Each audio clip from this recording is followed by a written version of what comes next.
lose power and dwindle away, which is fantastic. It couldn't make me happier. But when I see how splintered public sentiment is, or how splintered our country is, I mean, I don't see the masses, at least the brainwashed American masses, like believing this. I mean, when the veil is lifted and okay, vaccines are poison and it's all a fraud, and yeah, your government has been putting in puppet presidents for the last 100 years, and the ones that weren't puppets we killed. I mean, how does I don't see it. How does it unfold? I guess how does mass public sentiment take the truth once it's presented to them, or will they?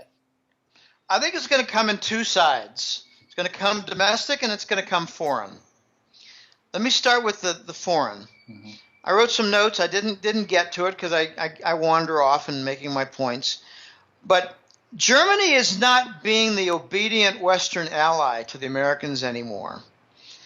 You may see what's her name? Oh gosh. Merkel. I'm going to call her Merlin. Merlin the Wizard. Okay, Angela Merlin. No, Angela Merkel is a really good mouthpiece, and few Americans realize that in her oath of office is sworn allegiance to the U.S. government. Mm-hmm.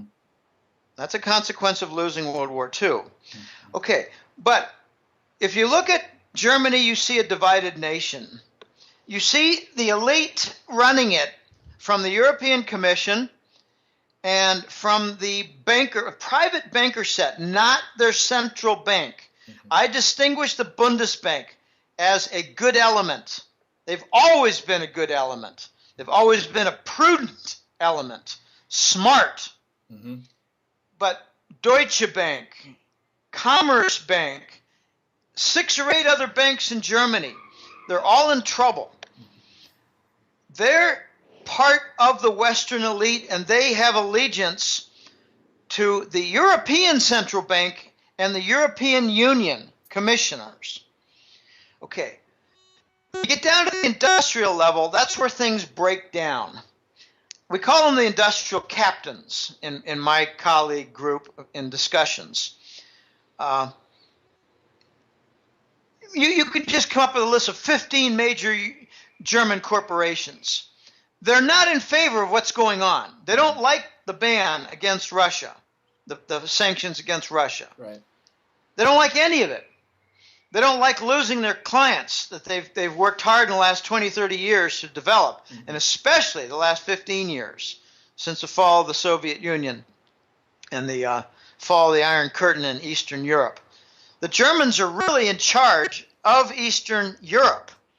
They're like satellite states for the economy. And then in came the Americans, broke all the NATO treaties, and have militarized Poland and Bulgaria and other nations. All right, so here's my point.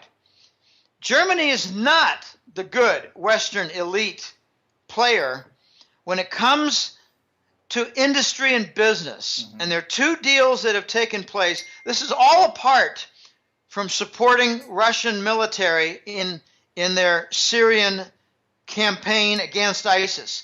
There are 2 events that have taken place in Germany in just the last month. One was completion of Nord Stream. Okay, that's an LNG facility combined with a pipeline. Okay? That goes under the Bering Sea, under the North Sea, connects to Russia, connects to northern Germany. Okay.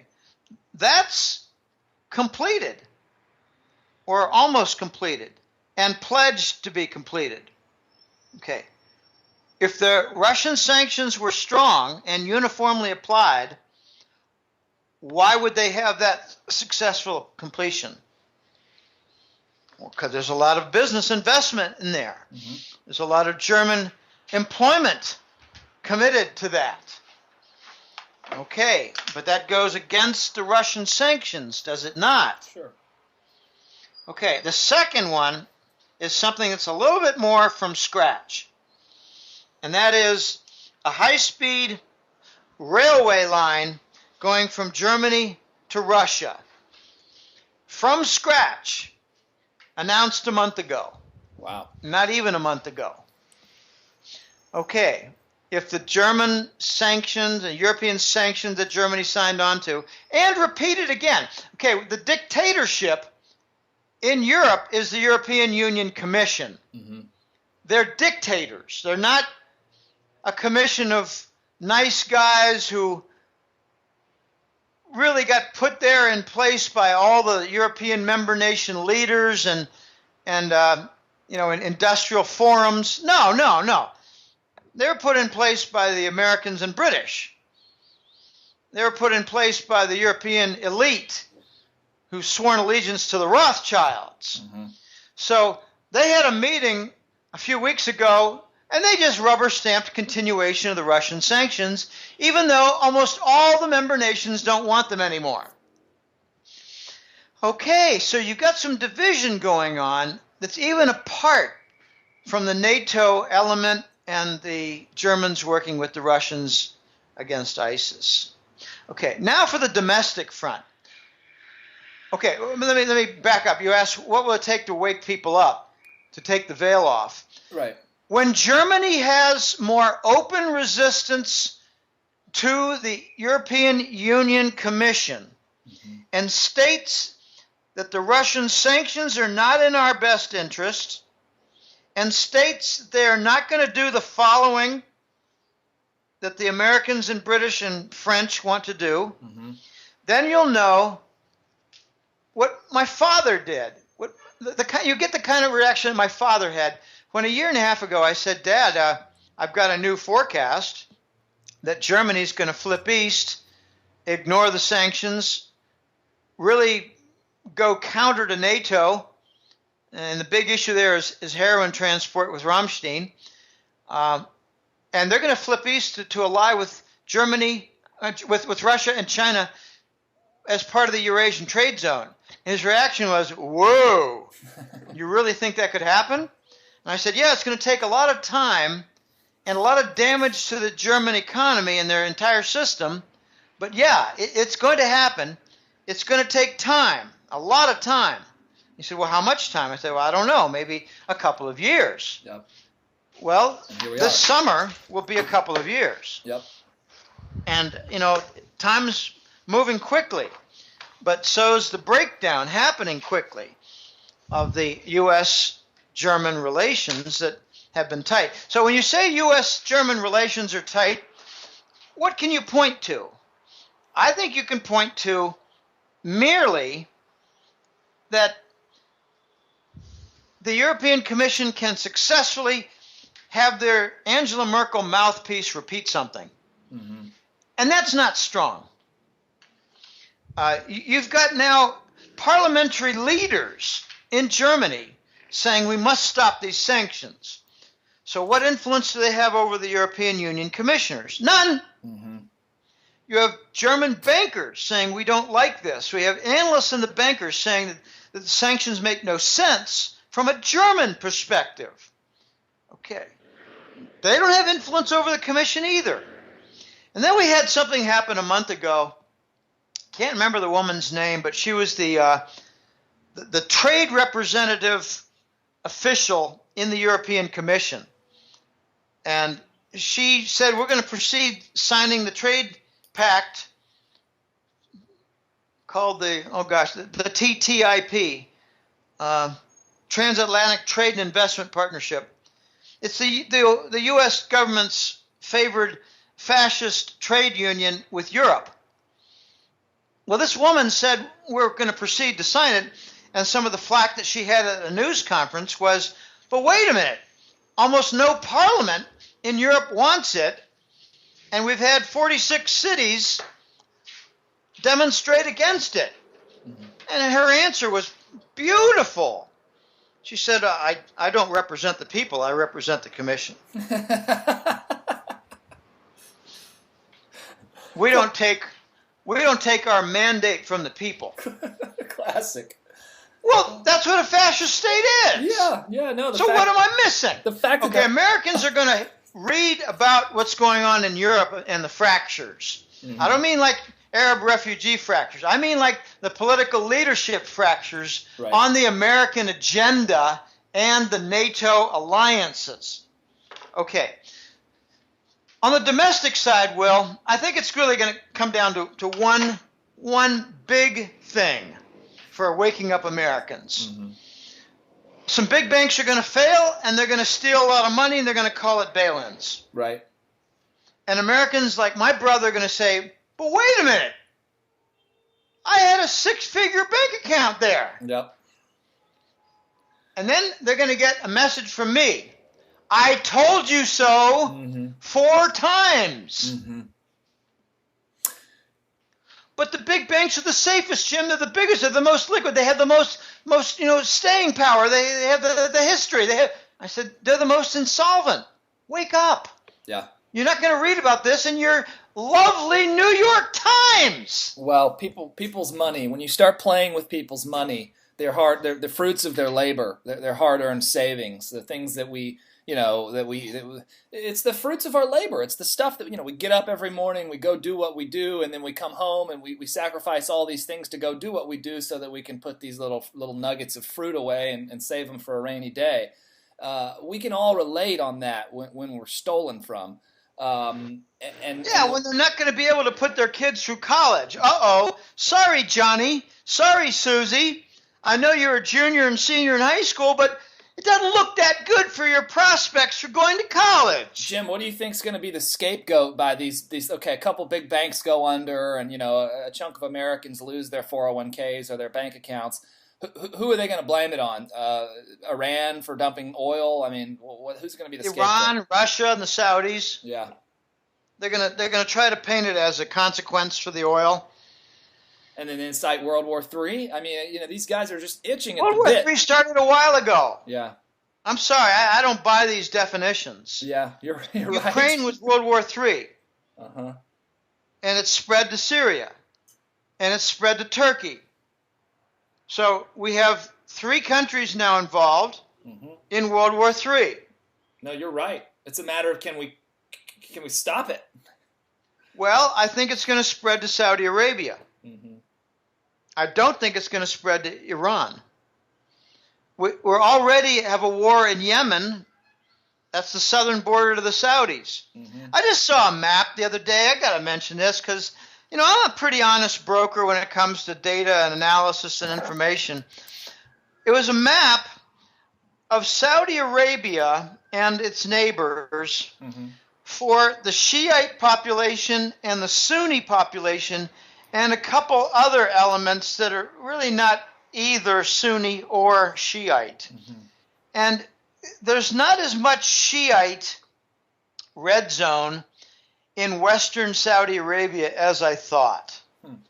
I was saying that a lot of western oil fields in Saudi Arabia could be overrun by Shiite elements because that's what the dominant favor is in those regions. Mm-hmm. And it's really not. It's more like the southern border and the southwest border of Saudi Arabia. But there are some oil fields there, and they're at risk. But, this war, take a look at the war in Yemen. Is it not pretty much timed with Ukraine? Mm-hmm. Yeah. So World War III is basically part of the, what was the name of the fellow who wrote in 1890?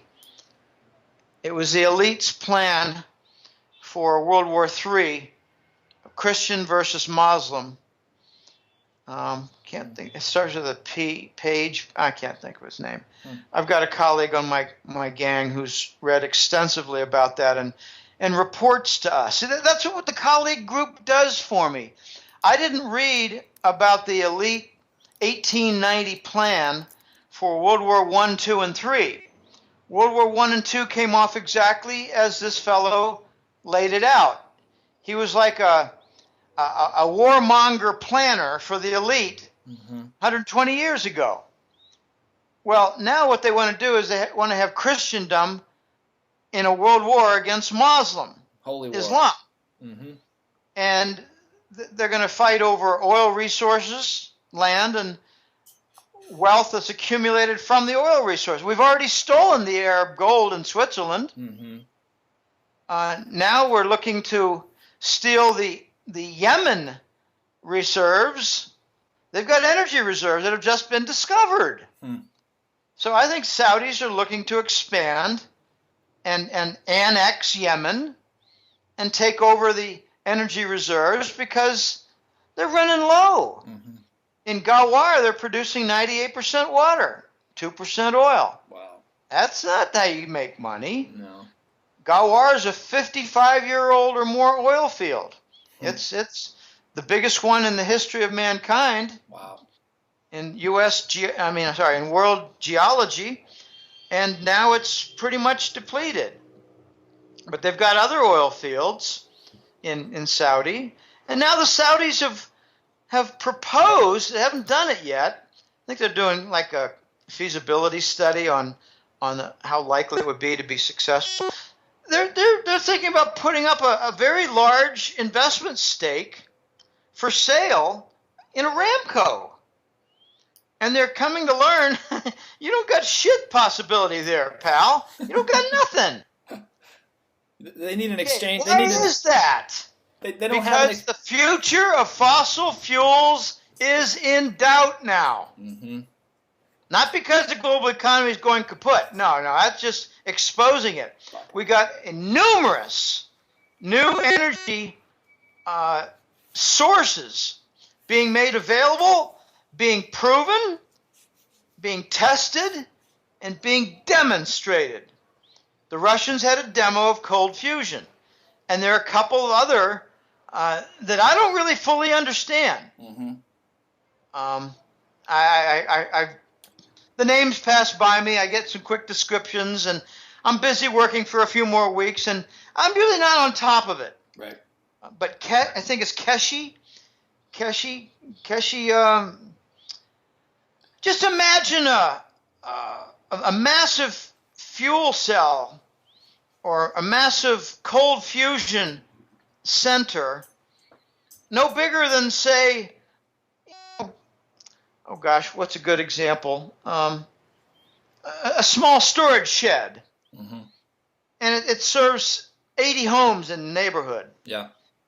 Okay, and it's got virtually free electricity, and the cost associated for the neighborhoods who are going to have to come up with their own utilities all over again. I mean, following the Great Depression, the United States had one big success.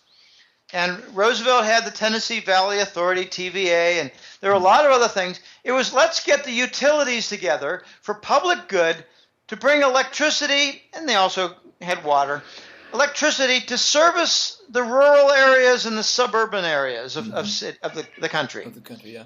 Okay, we're going to have to do that over again, but at the local level, right, 80 homes at a time, where the cost that I was referring to is not going to be so much to buy the fuel and distribute it. No, the cost is going to be to set up the infrastructure. The infrastructure for delivering it. Yep. Because it's going to be largely free, which begs a huge question.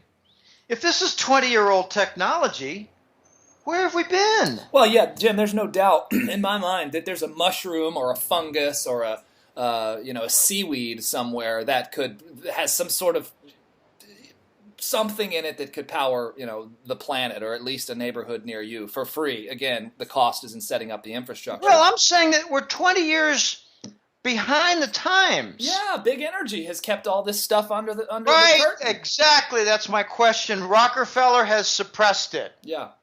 Rockefeller is not our friend. Rockefeller has suppressed really advanced carburetor systems, like what Volkswagen developed. That's why they earned the 13 or 19, I can't remember, I think it was $13 billion fine for emissions violations. It was all Mickey Mouse conjured up crap story.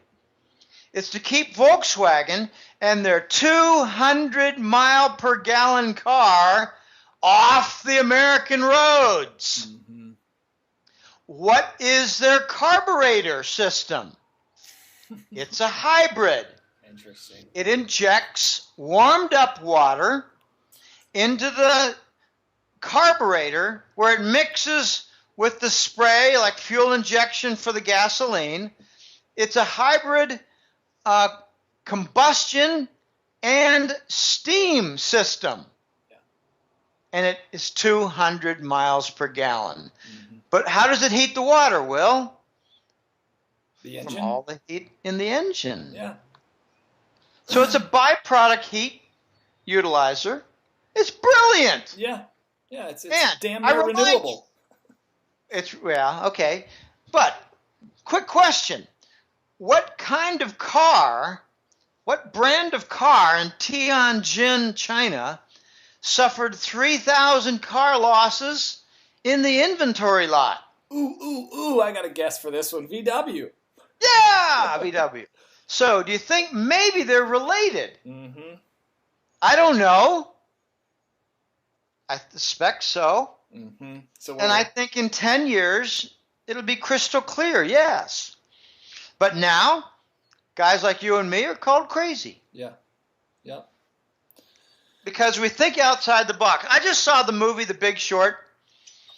I haven't seen it. And there was a critical moment in the beginning where Burry, played by Batman, I'm sorry, played by Christian Bale. I said to my gal, that's Batman. And she didn't say something silly like, where's his uniform? She said, oh, yeah. I said, do you recognize his voice? She said, no, but I recognize his face. Okay. There was a great scene in The Big Short, a critical scene, rather, where Burry was a hedge fund manager, mm-hmm. and he wanted to go long on the credit default swap against mortgage bonds. Mm-hmm. Okay? But he had to convince Goldman Sachs to create one, mm-hmm. because there had only existed at the time credit default swaps against corporate bonds and government bonds.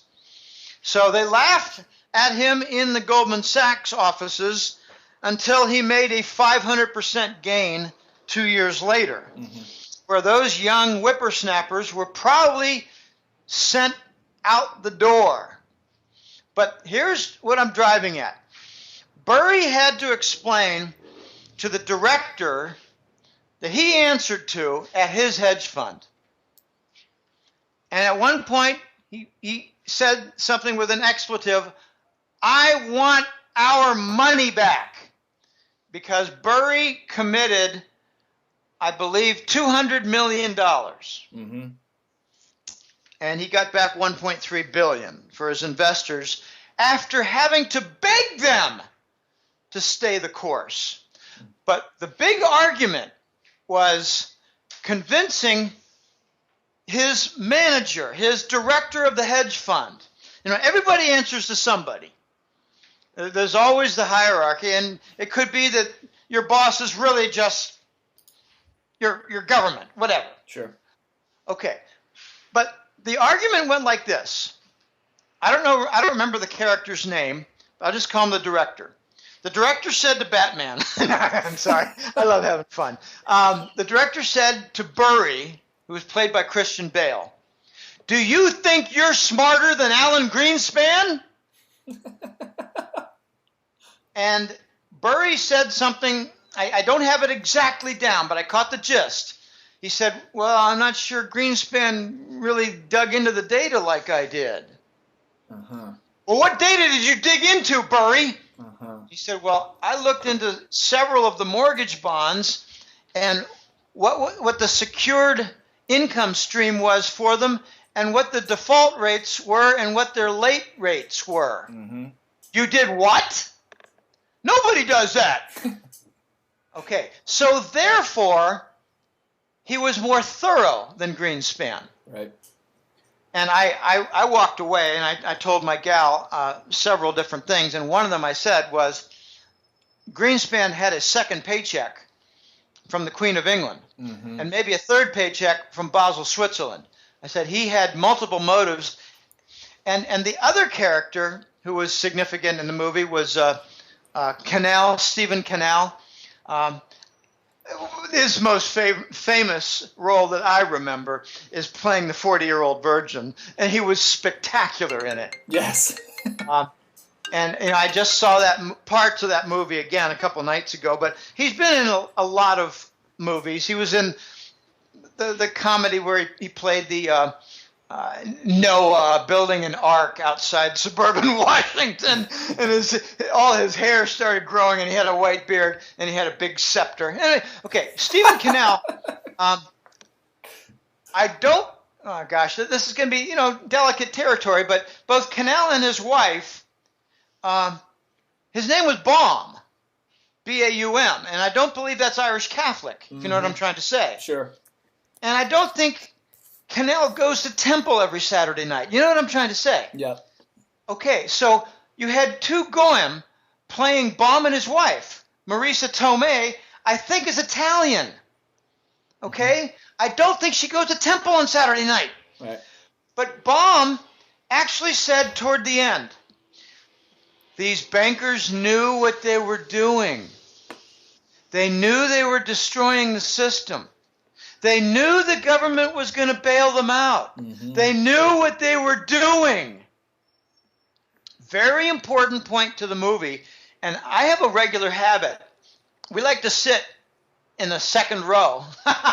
We see a number of movies together. She's a lot of fun to go to the movies with. She has a little bit of English, and she likes to learn more by going to movies and reading the subtitles. Sometimes, if the conversation is real fast, the subtitles move quickly. But I have a habit of looking back. How many people are in the audience? And to be honest, if we're seeing, like Mad Max on a Wednesday at a 4 p.m. show, there might only be 12 people in the theater. Or not the theater, in the, they call them a sala, in that particular show. Yep. In the audience for that show. But I turned around for The Big Short, which was English in Spanish subtitles, and I love reading the Spanish subtitles. Yep. Because I learn more words. Yep. I develop my vocabulary, and I learn how they use terms like default, impago, IMPAG, unpaid. It basically means. Yep. Impago, tasa de impago. I learned a lot. They have a complicated word for mortgage default. I can't remember. Incomplimento or something like that. Anyway, for this Big Short movie, Will, it wasn't packed. It was 3/4 full. They want to know what happened to the U.S. financial system. Interesting. Yeah, and it was much more than most movies. The only movies recently that I've seen with a bigger crowd were Iron Man, Avengers, and Star Wars. I was going to guess Star Wars, yeah. Interesting. Well, I think the public interest, whether it be domestic or international, in learning this story is only going to get greater and greater as it unfolds. And that story being the demise, the collapse of Western, economic and financial systems as we know them. And we're watching it take place. I mean, it's unprecedented. I got a text there a moment ago from my partner. Dow is, pushing 3% down for the day. We're in the red, 500 and some odd points now. It's You talking about today, really now? just as of now. Yeah, it looks like 458 now, but just not 5 minutes ago it was. What do these idiots on CNBC say? That it's going to rebound quickly because the economy's strong? What do these idiots say? Oh, Jim, this is the buying opportunity of a lifetime. Come on. No, is that what they say? I can't imagine. I don't know. In fact, I was just looking at a recent article for Dave Haggethan. It was talking about how so many of the headlines now in mainstream media are turning sour. I mean, the bad news is really unhideable at this point. Well, yeah, it's like the 800-pound gorilla at the dinner table. How can you say that it's not there? It's like someone took a giant excrement in the middle of your dinner table and no one wants to talk about it. Would you pass the meatballs, please? Yeah. Well, Jim, I want to be respectful of time, so maybe we'll wrap up at this point. But it's always a blast having you on today. We kind of winged it, so I hope we covered some good information for everybody. There's so much going on. I don't even know where to start these days. But as always, man, love having you on. Check out the Golden Jackass website, you guys, goldenjackass.com. We'll, of course, have links. You can find Jim's hat trick letter on there that he is the editor of, and he's got a whole team of folks around the world that help him put that together, and it's nothing shy of amazing. So, Jim, anything else you want to add, my brother? But at this point, I really appreciate it. I think the level of public awareness is really accelerating now. Mm-hmm. And that's going to make things doubly dangerous because the smart among them are pulling out. I've been saying for a good 2 months, sell your mutual fund because the Fed and the Wall Street banks are propping them up. Mm-hmm. You'll get a good price, but you got to do this early. Yep. And buy into gold and silver, which the same people are keeping down in price. Mm-hmm. Isn't that what it's all about? Selling high and buying low? Yep. No, not the way the American public tends to work. I want to buy something that's going up. Mm-hmm. And if it's already gone up a lot, I'll still buy it because I think it'll continue forever. Mm-hmm. I mean, the old saying is, trees don't grow to the sky. Mm-hmm. And we're getting late here. Yeah. The Voice told me in mid-November, the plug has been pulled. And we've gotten more recently other comments about breakdowns. And he said Saudi Arabia is in a full-bore breakdown for their government right now, he said. And he said it's going to spread to the United Arab Emirates. So we get into a discussion. I said, well, don't they have $1 trillion in sovereign wealth fund? And he said, that's pretty much Abu Dhabi, not Dubai. So the Dubai side is going to cause the faltering. They're broke. And there's some controversy that I honestly don't fully understand yet about gold as it relates to Dubai. And it looks like that maybe the Americans have their finger in some more fraud. Imagine that. No, I think we're late in the game, and what's going to happen in the next couple of years, Will, is that the Anglo-Americans are going to lose control, have respect lost for them, and are not going to be given significant roles in the next chapter. In other words, U.S. I don't know what to call it. Anglo-Americans, I don't like that term, but you know what I mean. The Anglo-Americans, both the U.S. and the British, the Anglo-Americans are going to be they're going to be eliminated from the control rooms because they have a century of history for mucking them up, for stealing and causing wars. And it's basically the Rothschilds, Wall Street, and Bush. So I should start studying Mandarin with my children, huh? Well, it would enable them to probably thrive in their professional lives. I mean, I was surprised how much Mandarin was taught here in San Jose, Costa Rica. I know someone who's actually studying it now. And, when I walk up to the person, I go, "Hao ji la." That's like, I've got an app on the iPhone, and I'm an expert already. It's great. What I said was, "Hi, how are you?" But I know how to say thank you. It's shin shin. Shen shen with an E. All I've got at this point is like man, woman, boy, girl. I am a man. 我是男人, which I believe is I am a man. Anyway, it's fun. I am a man. Okay, well that's great to know that you're a man, Will, because I was wondering. Well, with the Michelle Obama conversation, I thought, what better timing? Oh, by the way, Joan Rivers is not dead. Oh, really? Well, it's funny. No. Many sightings in Los Angeles. She's got a gag order on her. Unreal. Well, I found it. I almost brought this up in the interview earlier when you were talking about Michelle or Michael, and I mentioned, wasn't it funny timing that Rivers came out and said publicly, "Oh, Michelle's a tranny. Everybody knows it." I think that's what she said verbatim. And then what was it? A week later that she died? No, a week later she had the faked death incident. Yeah. Where she was kicked off her show, and she was told that if you persist in this, you will be killed. Yep. But she basically got the opposite side of the room, same treatment that Kenneth Lay got of Exxon. I'm sorry, of Enron. Kenneth Lay is enjoying the good life in the Bahama Islands. Quietly, of course. And if he violates it, he'll be in big, big trouble.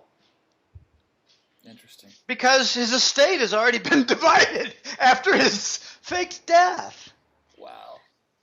Yeah, I mean, this is part of the mutant culture that we have. Will? Yeah. I'm curious when you're going to start to see the Wall Street banks attack and kill each other. No, I'm serious. Like actual... I'm deadly serious, because Lehman and Bear Stearns... Okay, just a quick finale. Yep. Why was Bear Stearns the first Wall Street bank to go?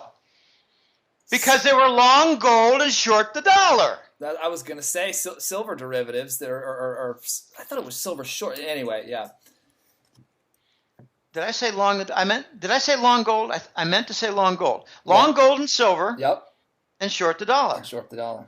Okay, so they were expendable. And by the way, the CEO of Bear Stearns was in the movie Big Short. Interesting, yeah. Where during a staged debate between Baum, who argued that the whole system knew that they were destroying, the bankers knew they were destroying the system. Yep. Okay, with Baum versus the Bears CEO, during that whole debate, the Bear Stearns stock dropped 38%.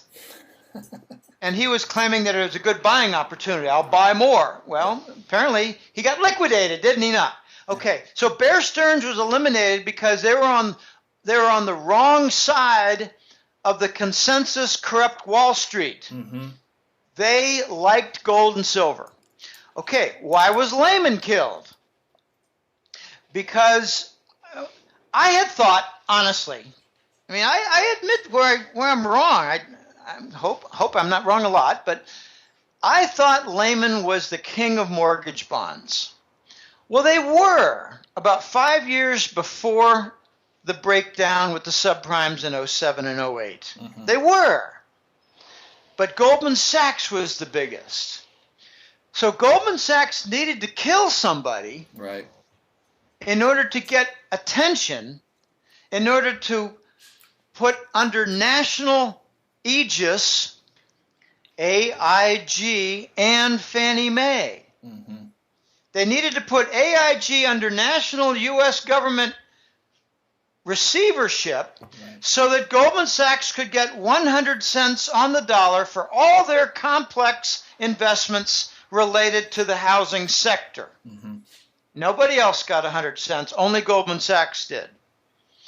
How did they kill Lehman? J.P. Morgan and Goldman Sachs conspired together not to make any payments on clearing of any Lehman Brothers investment sale. Mm-hmm. So they strangled them. Right. And why was Fannie Mae nationalized? Well, easy, because China was selling their bonds gangbusters, mm-hmm. which accelerated and might have precipitated the subprime collapse. Huh. Okay, so now my big question is, how long before J.P. Morgan and Goldman Sachs decide together, maybe with Citigroup, those are the three biggest uglies. Mm-hmm. Bank of America they're ugly, but they're just the biggest Bush narcotics processing plant for money. But Citigroup is where Rubin hangs out. J.P. Morgan used to run the Fed, and Goldman Sachs runs the Treasury Department. That big three, I think, is going to conspire to kill all the other Wall Street banks. Wow, I was going to say which one. All. Holy shit. Now, I think they're going to find a way to kill Bank of America, mm-hmm. Wells Fargo, Wachovia. Who's left? Morgan Stanley, I think, is under Bank of America now. Yeah. Who's left? So when this is done, I would not be surprised if for a while Citigroup, J.P. Morgan, and Goldman Sachs are the only ones left. Wow. Because they're going to try to kill the rest. And that actually really makes perfect sense. I mean, knowing how everything is patched together, it makes perfect sense. Let all the banks fail except for the big three, you know, very interesting, who are also complicit in killing the rest of them along the way. Jim, I really, man, I tell you, I want to see Goldman Sachs destroyed. Yeah, I've told you before. I feel like the veil will be feeling more of a lift. That I'll feel more of a when we start seeing Jamie Dimons of the world getting picked off by snipers. But I don't think we're quite there yet. Oh, I never advocate stuff like that. I want them to go to jail, have a public trial, be sentenced for life in prison on a triple lifetime sentence, which means no parole. I want some of them to be hanged. I want some treason charges, and I'd like the treason charges to start with Hillary. I would agree there. How do we make sure that we don't forget as a culture again? How do we what's our next Bill of Rights or Declaration of Independence? I mean, how do we make sure this crap didn't happen again in another 50, 100, 200 years, The only way I know is if the government is dissolved and we have a new constitutional Congress. But I think it's going to be a little bit weirder than that. I think it's going to be more like foreign-run tribunals. And I don't want to get into that right now because that's a bit weird, and people might think it's just too far out there. We'll save it for our next interview or maybe the one after, and by then I promise you it'll be like normal talk. Here's a forecast. I don't want to call it a forecast. Here's a suspicion that I think might come to pass very soon. Bill Clinton might turn on Hillary to save his skin, much like, when you got two characters in the police precinct and they've got them in two different rooms, and they say to the two of them, whoever sings first and rats the other out will get immunity or get a much lighter, lenient treatment. I think that's going on with Bill and Hillary now. And what they've done is they've used the Clinton Foundation for treason, for selling State Department policy, foreign policy, selling the Russians uranium, doing a lot of things. Hillary's got 3 or 4 counts right now. And who is it? The FBI director is on record saying that if she's not prosecuted in 60 days, I'm resigning. Wow. I mean, usually, stuff like that goes on in the back room. That was a public statement that the FBI director made. Yeah, and she's still running for president, mind you. Running for president. I call treason the calling card for high office. I like that. Well, notice that when Hillary gets all this attention, it's from being Secretary of State in the Obama 1 administration. Bill's nowhere. Bill's doing speaker tours. Bill's chasing young tail. He's having a good time. The attention is not on Bill. The attention's on Hillary when she was in high office. I like to say to my brother, way back, I started in on Hillary. I said, John, tell me, Hillary's running for New York State Senator in the Congress. What are her qualifications? And that's pretty much what I heard, blank air. Now she's running for president. No, she was appointed Secretary of State in Obama 1, and I said to him again, what were her qualifications on foreign policy? I understand that she was a senator, but she didn't do jack on foreign policy, and I don't know that a single piece of legislation had her name on it. And he said, I don't know. I think she'll be a good one, though. Okay, why? Because she's a Democrat? Yeah, well, Republicans, they're not trustworthy. Okay, all right, so there's an idiot talking. Now I say, what are her qualifications for being president? And the answer is much simpler now. Well, we've got a track record of treason. That's her track record. That's her qualification. And you've got actual military figures coming forward stating that everything Hillary commented on to the press, under oath, whatever, about Benghazi, Libya was a lie. You got the Pentagon opposing Hillary. Why? Because Navy SEALs died at the embassy in Libya. And Sarkozy is dragged into this, the ex-French president. He's dragged into this. He's ex-CIA. He actually had I don't know what to call it, a memo between the U.S. State Department and the French security agencies and government high offices. Mm-hmm. And they were basically saying, Gaddafi's got 143 tons of gold sitting in London. It's vulnerable to confiscation. All we need are some justifications for it. Sarkozy and Hillary were exchanging ideas that Gaddafi was trying to come up with an African gold dinar. Yep. For all North African oil producers in OPEC. So it was a good time to murder with state-sponsored approval. Yep. Gaddafi. This is and he ended up disemboweled in a culvert. This is public news now, Jenna. There was a RT had a segment out on this like a couple of weeks ago. Yeah, well, don't you find it interesting that there are a number of new news organizations, networks, like RT, like Xinhua Net out of China, like SCMP, South China Morning Post, that's another popular one. Like I got quoted in Pravda a year ago. And the Voice wrote me and said, Jim, you finally attained a certain level of status. And I said, well, what's behind that? And they said, they like your work. Yeah, well, it's interesting whenever we have you on or we post some of your data, like your recent Double Barrel Hidden QE article, we get looking at our analytics on the website, we get traffic from Russia and from Germany that at least are noticeable, So yeah, it's the message is global at this point.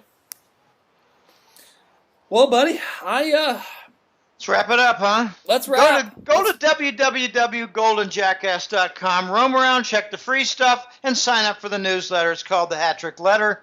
There are usually 2 publications, 2 reports per month. Sometimes, like this month, there's really less going on, or should I say fewer rooms that are actively producing events.